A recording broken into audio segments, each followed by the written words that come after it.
کیا بتائی آپ کو؟ اپنے نفس کو اپنا غلام بنانا ہے انشاءاللہ. ہمارا دل ہم سے جو مطالبہ کرے وہ نہیں کرنا، بلکہ رب کے رضا کے مطابق کرنا ہے انشاءاللہ. کرو گے سارے ساتھی انشاءاللہ؟ چوتھی چیز یہ بتائی گئی ہے، چوتھی چیز یہ بتائی گئی ہے کہ رب کی رضا کو آگے رکھنا ہے. رب کی رضا کو غور سے سننا، رب کی رضا کو آگے رکھنا ہے، مخلوق کی خوشنودی کو پیچھے رکھنا ہے.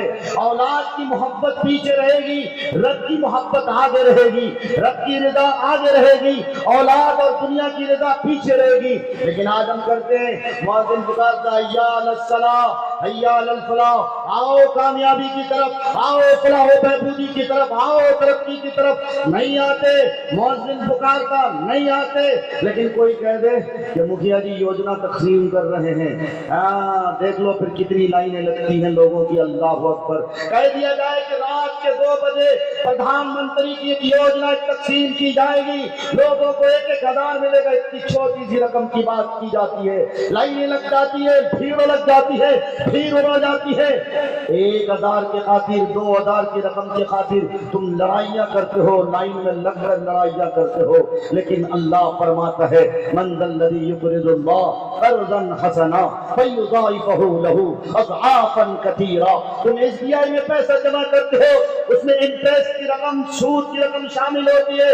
لیکن اللہ کہتے ہیں آؤ اللہ کے اکاؤنٹ میں پیسہ جمع کرو. تم 1 دو گے اللہ 10 گنا دے گا. آؤ اللہ کے اکاؤنٹ میں پیسہ جمع کرو. یہاں کوئی سود بیاج نہیں ہے، یہاں کوئی انٹرسٹ کی رقم نہیں ہے. نہیں ہے صاحب. آؤ جامعہ رشیدیہ کو اس کے ہاتھ کو مضبوط کرو، اس کی در و دیوار کی حفاظت کرو، اس تعمیری و ترقی کام میں حصہ لو. اگر یہ کرو گے، یہی کوشش آخرت ہے، یہی وہ چیز ہے. مر جاؤ گے، تمہاری اولاد اگر ناکارہ ہوگی، دعا کو نہیں پہنچے گی. لیکن انشاءاللہ یہ بچے جو تتلاتی ہوئی زبان سے اللہ کے کلام کی تلاوت کریں گے، تم نے 10 روپے سے مدرسے کو تعاون کیا تھا، یاد رکھو اللہ تبارک و تعالیٰ کسی کے ذریعے تمہاری مغفرت کرے. نعرہ تکبیر، نعرہ تکبیر. مولانا معروف راہی صاحب زندہ باد. بزرگوں ساتھیوں خوب یاد رکھو نا، خوب یاد رکھو آج یہ ہماری حالت ہے کہ نہیں ہے. ہم رب کی رضا کو پیچھے رکھتے کہ نہیں رکھتے؟ رکھتے نا. رب کے حکم کو پیچھے رکھتے کہ نہیں رکھتے؟ رکھتے ہو بھائیو. آپ دل سے چاہے کچھ بھی کہہ لو، اس میں رسول کے دم بھر لو، لیکن صحابہ والا ایمان ہمارے پاس نہیں ہے. صحابہ والا تو دور کی بات. ابھی رات میں ہی مفتی سہراب ندوی صاحب دامت برکاتہم نے حضرت عبد القادر جیلانی، جن کو کہ پیران پیر کہا جاتا ہے، ان کے بارے میں واقعہ سنایا تھا. لیکن میں ایک واقعہ آپ کو یہ بھی بتا دوں، بابا فرید الدین گنج شجر رحمۃ اللہ علیہ کا نام آپ نے سنا ہوگا. آپ کی سادگی تھی، اللہ نے آپ کے چہرے کو اتنا نورانی چہرہ بنایا تھا، جو کوئی دیکھتا تھا آپ کو کلمہ پڑھ لیتا تھا. کیا وجہ تھی؟ آپ کی گود سے، آپ جس گود میں پلے تھے، جو آپ کی ماں تھی، اتنی تربیت یافتہ تھی، اتنی صالح تھی، اتنی صالحہ عورت تھی.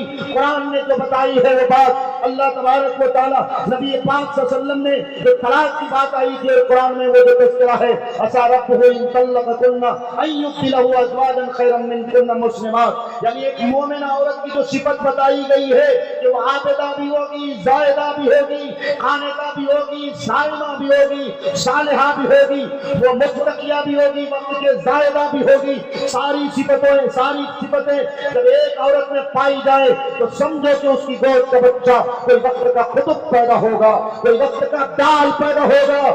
مائیں جیسی روتی ہیں، اس کی گود کا بچہ ویسا ہوتا ہے.